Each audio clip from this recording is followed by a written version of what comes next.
Muy bien, muy buenas tardes. ¿Cómo están? ¿Cómo lo están pasando?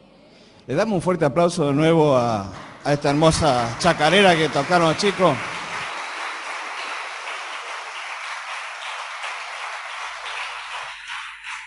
Y guarden algunos aplausos para después, ¿cierto? Claro que sí, porque después vamos a tener la participación de las clases y seguramente que va a ser motivo de gozo, ¿sí? De alegría, no solamente para aquellos que componemos o formamos parte de la iglesia local aquí, sino también de toda la familia que se ha acercado en esta oportunidad para ver a los chicos, demostrar lo que han aprendido a lo largo del año y compartir aquello que sin duda ha sido muy bueno para sus vidas y a través de ellos también para la vida de la familia. Es decir, el hecho de que usted esté aquí en esta noche acompañándonos en esta oportunidad obedece a que de muy buena voluntad usted ha querido que sus niños nos acompañen durante la reunión de predicación de cada domingo por la tarde-noche. Les agradecemos porque usted nos ha dejado al cuidado de sus hijos para que ellos estuvieran en cada clase, cada domingo por la noche, de esa manera aprender de la palabra de Dios y aprender de este niño que nació en un pesebre. Gracias, Lichi. Y aprender acerca de este niño que nació en un pesebre y que es el único que puede hacer un cambio en la vida desde muy pequeño, como en el caso de los alumnos de la escuelita bíblica y también de la actividad de preadolescentes, pero también puede ser un cambio en su vida, sea los años que usted tenga, la edad que usted ostente en este momento. Este es el preciso momento para que pueda usted también hacer un cambio. Miren, hay un pensamiento que recurrente en este último tiempo, desde el momento en que supe que tenía que compartir la palabra de Dios con ustedes, para ustedes, y cómo hacerlo y abstraernos de lo que hasta hace 2 horas atrás ocupó el pensamiento, la atención, las emociones, las palpitaciones. No vi los penales, quiero decirle, con eso les digo todo. Tomé la pastilla de la presión a la mañana, y no me iba a alcanzar la dosis, así que no vi los penales, ¿sí? Fue una cuestión de preservación simplemente. Y después sí, disfrutar.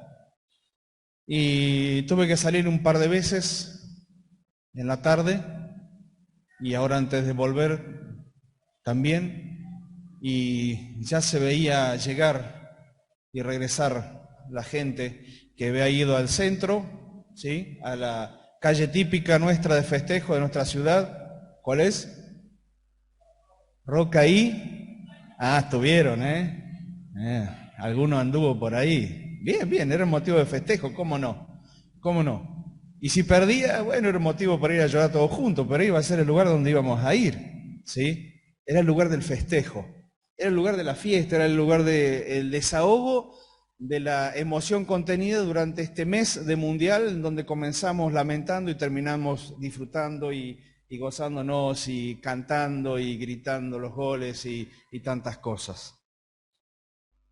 Pero hay una idea que yo tenía presente a lo largo de estos días y pensaba, todas aquellas personas que salieron a festejar y a tomar como propio el derecho del festejo por el hecho de ser argentinos o no, o simpatizantes de la selección, y de haberlos acompañado durante todo este tiempo y llegar a este buen resultado. Todos aquellos que fueron a gritar, a alentar y quizás muchos a desahogarse, aunque sea un momento de desahogo, como si fuera una pincelada de alegría en un año que no ha sido fácil ni sencillo para nadie. Pensaba en el regreso de cada uno de ellos a su casa. Pensaba cómo regresarían. Sí, con la alegría momentánea. Habrá que esperar 4 años más a ver si se repite esta alegría o no. Pero toda esa expectativa que se puso en este día en particular, ya está, ya se terminó. y el gozo de la fiesta y el jolgorio del festejo y el salto y el grito y la bubucela y la corneta y la matraca y todo lo que se hizo, hasta tiraban cohete a la gente, ¿sí? Cuando estaban ahí juntas. Todo, ya se terminó. Y ahora hay que volver a casa. Ahora hay que regresar al hogar. Hay que regresar a la realidad de todos los días. Hay que regresar con la realidad que cada uno de nosotros tenemos, poseemos y construimos a lo largo de nuestra vida. Y yo pensaba que no todos vuelven de la misma manera. Es más, creo que la gran mayoría vuelve del festejo a la realidad difícil, a la realidad complicada. Vuelven del festejo momentáneo a su casa para encontrarse el día de mañana, más allá de las noticias y que van a estar durante una semana o 10 días, ¿sí? Dele con todo este tema, pero vuelven a la realidad. Y la realidad muchas veces es muy distinta al momento que se vivió en esta tarde. Pero hay que volver a casa. Usted está aquí en esta noche acompañándonos. Y en esta tarde está acompañándonos. Y ha venido con la idea de festejar con su hijo, con su nieto, con su sobrino, con su vecino, con su conocido, esta fiesta organizada y preparada para los niños y para usted también. Pero esta noche también tiene que volver a su casa. Y en esta noche, trasponiendo el umbral de este lugar, va a meter la llave en la puerta de su hogar, va a abrir la puerta y va a ingresar usted con su esposa, usted con su esposo, entrará ustedes con sus hijos y entrarán a su casa con el entorno familiar que tiene. Y a lo largo de los años yo he aprendido y he conocido situaciones de personas a las cuales cada día les cuesta muchísimo volver a su casa.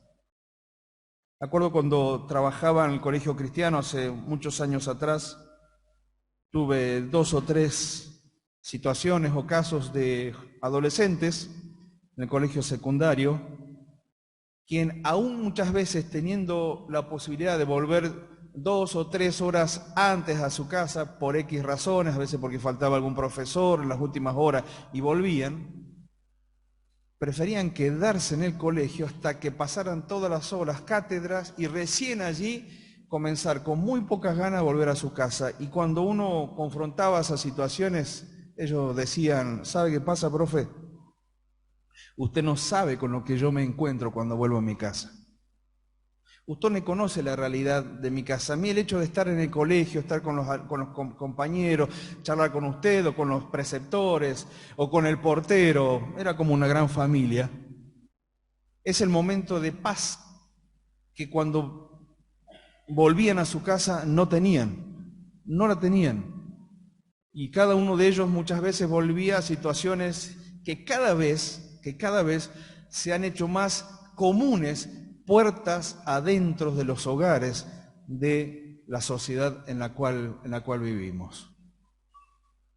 Hay hombres que no quieren volver a su casa, varones que no quieren volver, varones que no quieren entrar porque se encuentran con el reproche de fracasos o con el enojo de metas no alcanzadas, o porque no alcanza para vivir, y entonces para el varón volver a su casa es nada más y nada menos que encontrarse con una serie de reclamos constantes de aquellos que lo ven al hombre o al varón simplemente como alguien que tiene que dar y proveer y proveer y proveer y proveer. Y cuando eso no sucede o cuando eso se trunca de alguna manera, entonces, difícil volver a casa. Ni qué hablar cuando alguien tiene que salir a buscar trabajo y tiene que regresar a su casa vencido otra vez, fracasado otra vez, porque no consiguió nada para llevar a su hogar, o lo poquito que consiguió no alcanza siquiera para cubrir la necesidad más básica del hogar. Hay mujeres que no quieren volver a su casa. Mujeres que no quieren volver a su casa porque no quieren entrar nuevamente en la realidad en la cual están inmersas.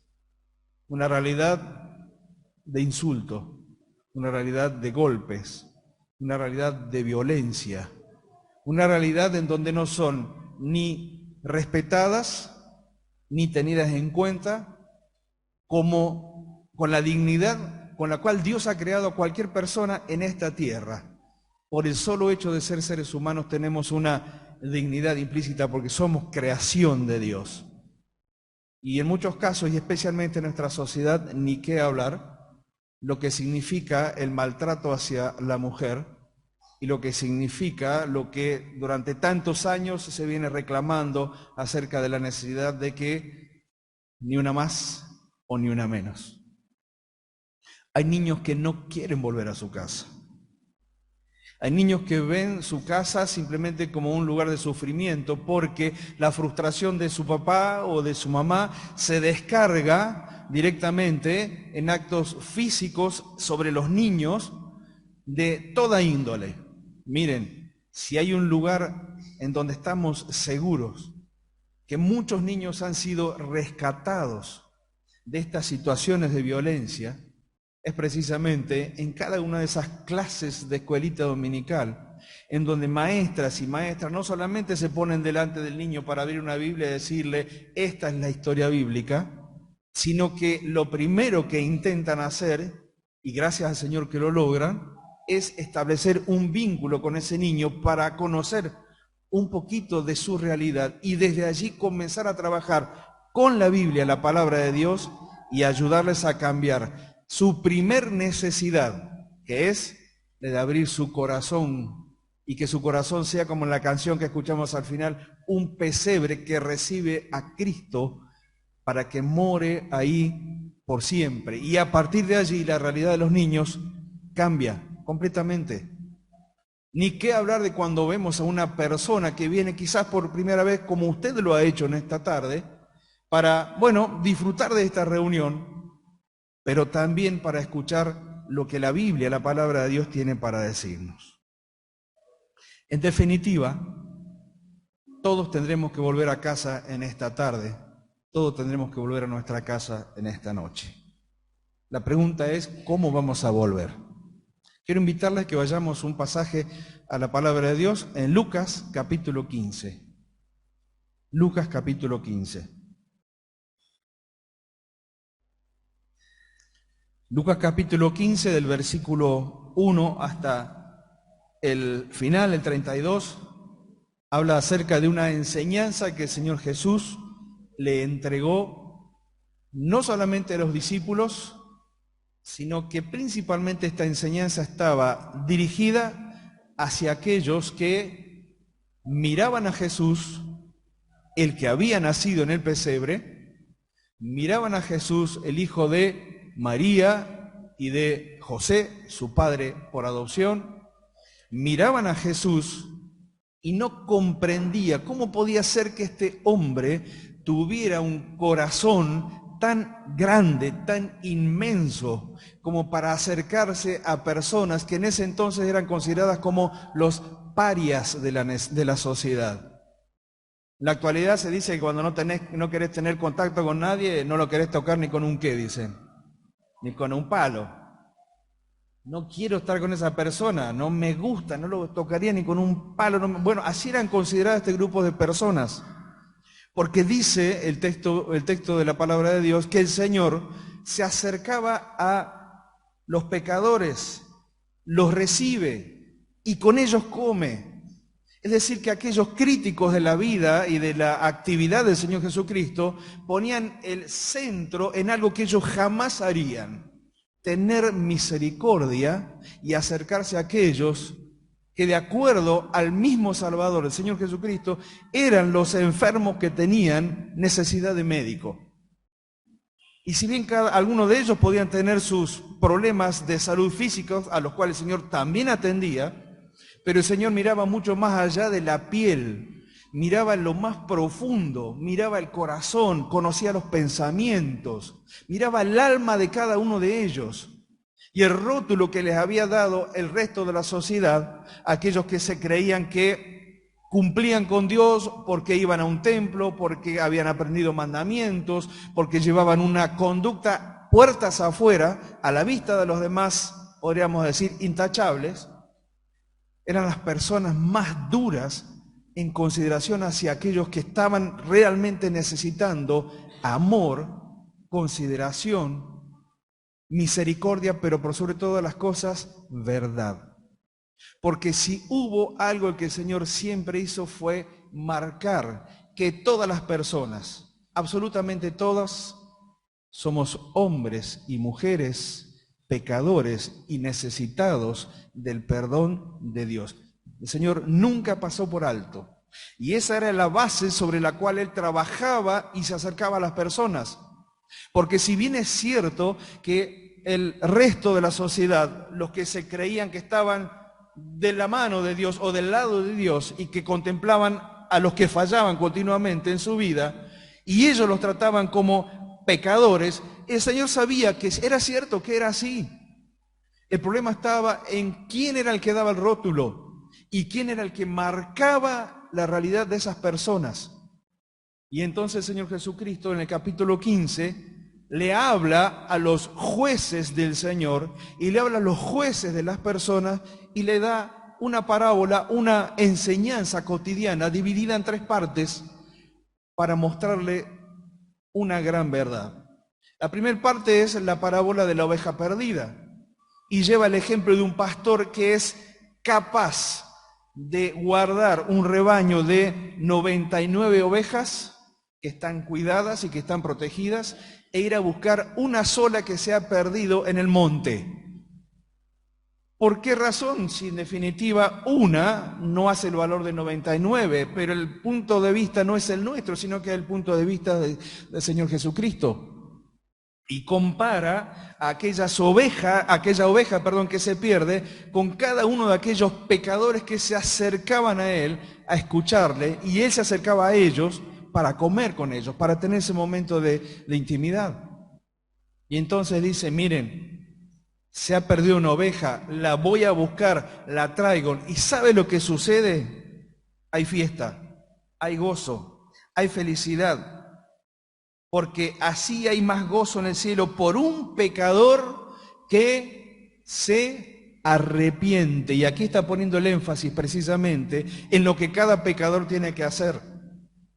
Y más allá de que puede resultar impactante esta verdad para usted, quizás nunca se vio a sí mismo, porque la comparación no es entre nosotros, la comparación es entre nosotros y Dios nos mira a cada uno de nosotros como hombres y mujeres pecadores, que no tenemos la capacidad de agradar a Dios en nada, y que por más que busquemos cualquier línea de religión que nos ofrezca el sistema de este mundo, ninguna de ellas nos puede acercar a Dios. ¿Por qué? Porque no se trata de religión, sino que se trata de relación. Y hubo solamente uno aquí en la tierra que pudo decir, yo soy el camino, la verdad y la vida, y nadie va al Padre, nadie va a Dios, si no es por mí, por Él, por el Señor Jesucristo, por su obra en la cruz. Por esa razón el Señor, cuando compara a los pecadores con la oveja, dice, miren qué alegría que es haber encontrado esta oveja que se perdió. Pero ¿saben una cosa? ¿Saben una cosa? Dice Él, hay más gozo, más felicidad, hay fiesta en el cielo por un pecador que se arrepiente que por 99, y los que acusaban al Señor habrán abierto así los ojos porque los identificaba con ellos, puede ser que por 99 que justos que no necesitan o que creen que no necesitan de arrepentimiento. Mire, querido amigo, el Señor Jesucristo nos pone a todos por igual en esta condición de pecadores. A todos por igual. Nosotros medimos verticalmente y somos capaces de inclusive ponernos y compararnos entre nosotros para en esta capacidad que tenemos errada de compararnos unos a otros, ver quién es más pecador que otro. El Señor mira la condición de cada uno de nosotros y dice, todos iguales, como una oveja perdida en el medio del monte, necesitadas de ir a ser rescatadas por el único que lo puede hacer, por el Salvador. La segunda parábola es cortita y es la idea de una mujer que está en su casa y que pierde una moneda de 10 que tenía, una moneda de poco valor, una dracma. Y sin embargo, para ella sí tiene valor.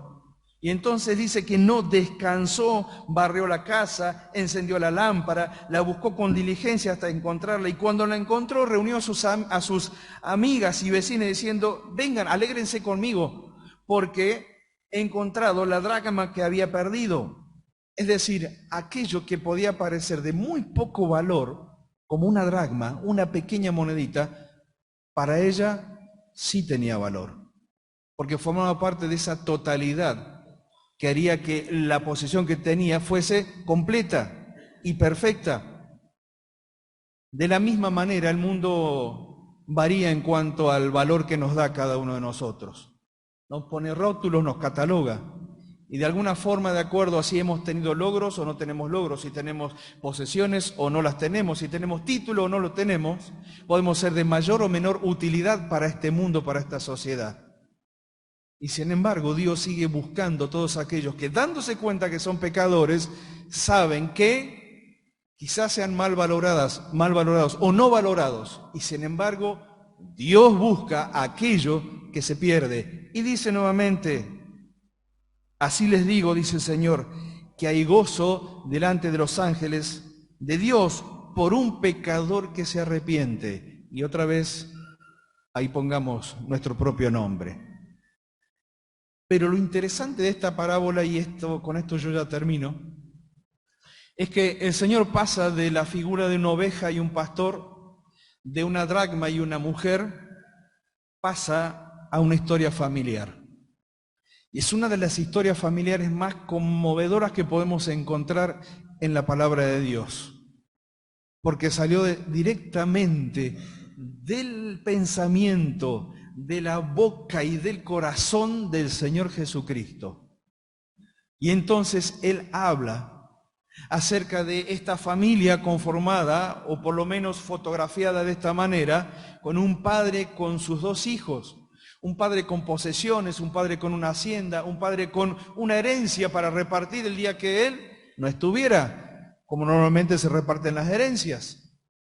Y resulta que uno de los dos hijos, el menor de ellos, el que no tenía derecho a la primogenitura, porque el derecho lo tenía el hermano mayor, se acerca al padre y hace algo que para la época era un insulto muy grande, que un hijo menor se acerque a su papá para decirle: mirá, dame la parte que me corresponde, quiero ir a hacer mi propia vida. La quiero desarrollar como yo quiero, la quiero vivir como yo quiero, la quiero poseer como yo quiero, pero para eso necesito que me des lo que me corresponde. Y el padre podría haber tomado la peor decisión en ese momento, porque en ese tiempo esto era objeto de apedreamiento. La sociedad que juzgaba en ese entonces, de acuerdo a sus leyes, no podían tolerar que un hijo menor se acercase a su padre de esta manera, lo tratase de esta manera y directamente en vida le dijera: estás muerto para mí, por eso te pido la herencia, quiero que me des lo que a mí me corresponde. El padre se podría haber negado. Y sin embargo, el padre hizo todo lo contrario. Todo lo contrario. Versículo 13 del capítulo 15 dice: no muchos días después, juntándolo todo el hijo menor, se fue lejos a una provincia apartada y allí desperdició sus bienes viviendo perdidamente. Miren, toda esta escena familiar es una escena espiritual en primer lugar, porque nos retrata a nosotros en nuestra relación con Dios. El Señor Jesucristo nos retrata como hombres y mujeres que constantemente le reclamamos a Dios, pero nunca le obedecemos a Dios. Es muy fácil pedirle a Dios. Es más, creo que algunos deben haber pedido hoy para que Argentina gane. Seguramente. Pero ¿cómo sigue la vida después de eso? Porque es fácil pedirle a Dios. Dios dame, Dios dame, Dios dame, Dios dame. Pero cuando Dios pone su verdad y cuando Dios pone sus condiciones, muchos no están dispuestos a seguir, muchos no están dispuestos a obedecer. Si hay algo que a mí me impacta profundamente de este relato bíblico, es nada más y nada menos que un padre que accede a que el hijo siga su vida. Y es un padre sabio, porque quizás hubiese sido la otra opción: lo dejo encerrado, lo pongo en límites, no le doy nada y lo termino de armar y formar y criar como yo quiero. No. El padre entendió claramente que en esta decisión propia del hijo estaba también su propia responsabilidad ante lo que iba a hacer y también ante las consecuencias de lo que iba a llevar esta decisión. Y así el hijo agarró sus cosas, su dinero, su parte de la herencia y se fue. Una ciudad apartada, una provincia apartada, y allí desperdició sus bienes y vivió perdidamente.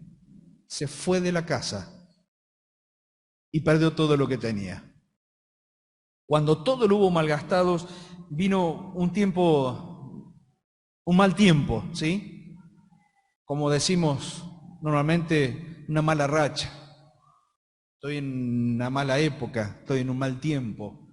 Ya va a cambiar, ya va a mejorar, como si las cosas cambiaran mágicamente. No sucede nunca. Si las cosas cambian en función de decisiones que debemos tomar. Y entonces, mientras estaba haciendo uno de los peores trabajos y tareas que podía hacer un muchacho judío de esa época, darle de comer a los cerdos, porque los cerdos eran considerados animales inmundos a los cuales ni comían de su carne y mucho menos se acercaban para tocarlo, el único trabajo que consiguió fue lo más bajo en su caída hasta llegar a ese punto, darle de comer a los cerdos. Y era tal el punto de su caída que dice que anhelaba comer lo que los cerdos comían, pero nadie le daba. Esta es la figura perfecta de la caída del ser humano en esta tierra, pero quizás también sea la representación más perfecta de nuestra vida en este momento. Si eres una persona que jamás ha tenido en cuenta a Dios, cuando vuelves a tu casa cada día, cuando vuelves a tu casa cada noche, ¿con qué te encuentras? ¿Te encuentras con la soledad? ¿Te encuentras con peligro de violencia? ¿Te encuentras con peligro de muerte? ¿Te encuentras con una situación difícil, sea cual sea, con relación al matrimonio, con relación a la familia, con relación al hogar? ¿Con qué te encuentras? Es lo mismo que pretender que nuestra situación cambie mágicamente, y nunca va a cambiar, porque jamás podremos cambiar nuestra principal condición de hombres y mujeres pecadores, que necesitamos la intervención de alguien que nos creó y que nos conoce para cambiarnos. Pero fíjense lo que hizo este joven. En el peor momento de su vida, en el peor momento de las consecuencias de su decisión, se detuvo, y hasta me lo imagino, mirando a los chanchos en el chiquero y diciendo, y mirándose a sí mismo, y comparando su estado actual con el original de cuando salió de la casa de su papá, y darse cuenta del olor, y darse cuenta de la mugre, y darse cuenta del lugar donde estaban sus pies, y darse cuenta de en el trabajo que estaba haciendo, nada más y nada menos que lo mismo que sucede con mucho, o que sucedió con muchos de los que estamos aquí en esta noche, cuando nos dimos cuenta cómo era nuestra vida lejos de Dios. Cuando muchos de los que estamos presentes en esta noche caímos en cuenta y nos dimos cuenta de cómo estaba nuestra vida lejos de Dios, nos miramos y dijimos, ¿cómo puede ser que haya llegado a este punto? ¿Cómo puede ser que haya llegado a este punto de bajeza, a este punto de caída? ¿Cómo puede ser? Sencillo, sencillo. Te fuiste en tu relación con Dios. No lo buscaste a Él. No te viste como Él te ve. Y quizás muchas veces escuchaste este mismo mensaje o algún otro mensaje que te habló acerca de la necesidad de volver a Dios y nunca tomaste la decisión, no te quisiste arrepentir y te encontrás como ese joven en la peor situación. Este joven, cuando se vio, dijo, ¿qué hago acá? Volviendo en sí, su mente volvió al lugar de donde había salido y dijo, ¿qué hago acá? ¿cuántos jornaleros en casa de mi padre tienen abundancia de pan y yo me estoy muriendo de hambre? Y entonces, el versículo 18 dice, me levantaré, tomo una decisión, e iré a mi padre y le diré, Padre, he pecado contra el cielo, contra ti, ya no soy digno de ser llamado tu hijo. Hazme, por favor, encuentro estas palabras en este ruego, como uno de tus jornaleros. Y levantándose vino a su padre. Este muchacho, ese día, volvió a la casa. Este joven volvió a la casa, pero no volvió de cualquier manera. Volvió con un corazón quebrantado. Volvió con una mirada realista de su relación con su padre. Volvió con la necesidad del perdón. Volvió con nada para ofrecer. Volvió tal como estaba. Y dice que, me imagino yo que de acuerdo a la costumbre de su papá, que salía a esperarlo a la vera del camino cada día, no se nos dice cuánto tiempo estuvo fuera de su casa. Dice que cuando él regresó, estando lejos, su padre lo vio. ¿Y sabe una cosa?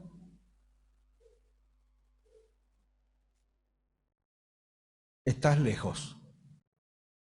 Quiero darte la noticia más dura quizá en esta tarde. Si no tienes a Dios en tu vida, si no tienes a Cristo en tu vida, estás lejos. Estás lejos. Pero hay uno que desde lo lejos sigue mirando y sigue viendo y sigue contemplando en el lugar donde estás y te sigue llamando como aquel padre amante que esperaba y que seguramente habrá orado por su hijo para que vuelva. Y la sorpresa del hijo al encontrarse con que volviendo andrajoso, sucio, oloroso, su padre fue, se colgó del cuello de su hijo y fue la persona más agradecida y la persona más bendecida, porque entendía algo, que su hijo al estar lejos de la casa, figuradamente, estaba muerto. Pero en el regreso dice, mi hijo estaba muerto y ahora está vivo. ¿Por qué? Porque otra vez está aquí conmigo. Mucho tiempo después, uno de los discípulos del Señor Jesucristo escribió una carta y él dice que hay algo que tenemos que tener en cuenta en cuanto a Jesucristo. Y es cómo era el Señor Jesús, el mismo que contó esta historia. Y fíjense en lo que dice él en su carta de 1 Pedro, capítulo 2, versículo 24. Dice, hablando de Jesús, Él mismo llevó nuestros pecados en su cuerpo, en la cruz, en el madero, para que nosotros, estando muertos a los pecados, como el Hijo, que estaba muerto por estar lejos del Padre, dice, vivamos a la justicia, y por cuya herida fuisteis sanados. Y está hablando acerca de la muerte de Jesucristo en la cruz por tu vida y por la mía. La única manera de volver al Padre es por medio del Hijo del Señor Jesucristo. Pero fíjense lo que le dice a todos los creyentes, porque ustedes eran como ovejas descarriadas, pero ahora han vuelto al pastor y obispo de vuestras almas. ¿Qué es lo que dice Pedro? Vivimos tantos años lejos de la casa del Padre, y porque Cristo ocupó mi lugar en la cruz, ahora puedo volver ahí. Ahora puedo volver ahí. Hubo un hombre que murió al lado de la cruz del Señor Jesucristo, un ladrón que ya no tenía tiempo, no tenía oportunidad de nada. La única oportunidad que tenía era la de mirar, contemplar y creer. Claro, eran dos que estaban en el monte del Calvario, Jesucristo estaba muriendo en la cruz, y los dos al principio se burlaban, se reían, insultaban, injuriaban a Cristo. Pero todo el desarrollo de la muerte de Cristo en la cruz lo llevó a uno de ellos a contemplar al Señor Jesucristo y decirle, Señor, acuérdate de mí, acuérdate de mí. Es decir, se dio cuenta de que en ese lugar donde estaba ya no tenía ni tiempo ni mayor oportunidad, ninguna, era esa sola. Pero contempló a Cristo y creyó en Él, y le dijo, acuérdate de mí. Y el Señor Jesucristo lo contempla y le dice, de cierto te digo, que hoy estarás conmigo en el paraíso. Estaba diciendo, tienes casa a donde ir, vas a volver, vas a volver.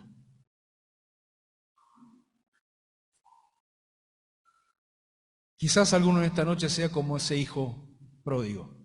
Quizás se sienta como oveja perdida. Quizás se sienta como una moneda perdida. Pero quizás se dé cuenta de que es un hijo perdido.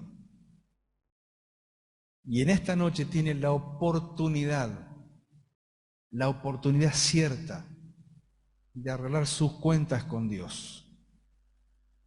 De arreglar sus cuentas con Dios.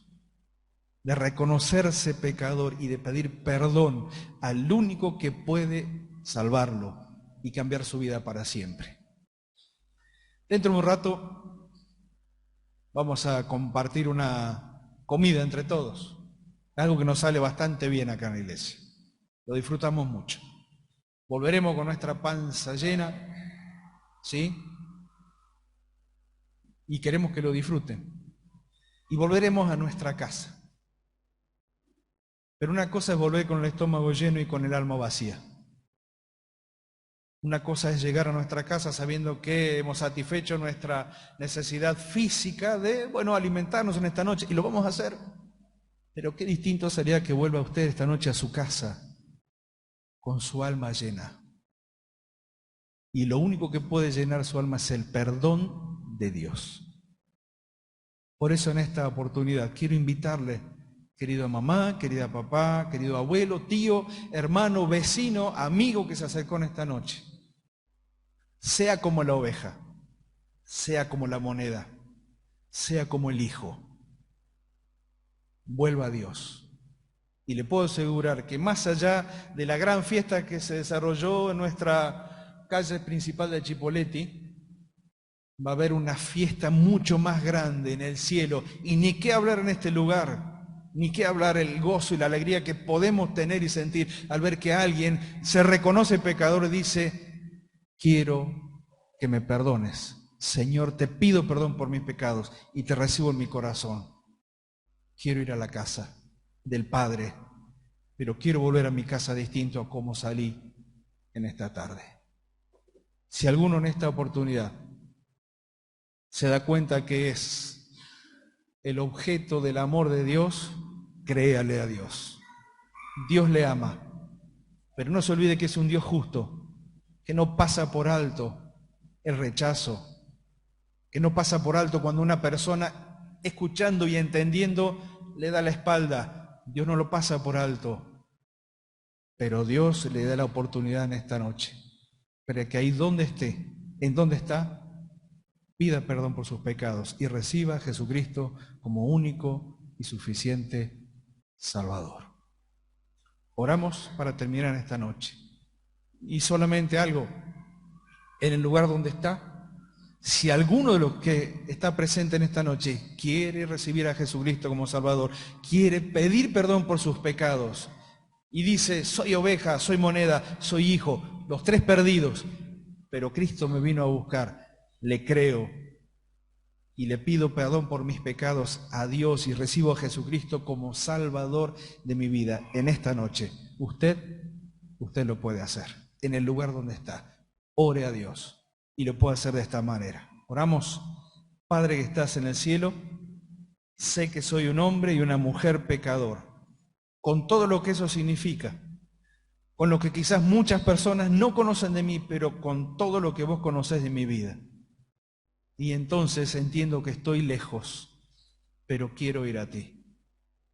Gracias por el Señor Jesús que murió en mi lugar, que murió en la cruz, que ocupó mi lugar. Gracias porque su perdón se extiende. Y en esta noche quiero pedirte perdón por mis pecados. Quiero recibirte como único y suficiente Salvador. Señor, te pido que me perdones. Creo en ti. En el nombre del Señor Jesús. Amén. Así como estamos, ¿alguien en esta noche ha pedido perdón por sus pecados? ¿Alguien en esta oportunidad ha aceptado a Cristo como Salvador? Puede indicarlo levantando su mano. No tenga temor, no tenga vergüenza. Dios es el que está mirando su vida y su condición. Si tiene alguna pregunta, alguna duda en lo que hemos compartido esta noche, le pedimos que no se vaya y que pueda salir de este lugar y volver a su casa de la manera mucho más distinta, absolutamente más distinta de cómo llegó. Con fiesta en el cielo y con la seguridad de su salvación en su corazón. Que Dios los bendiga.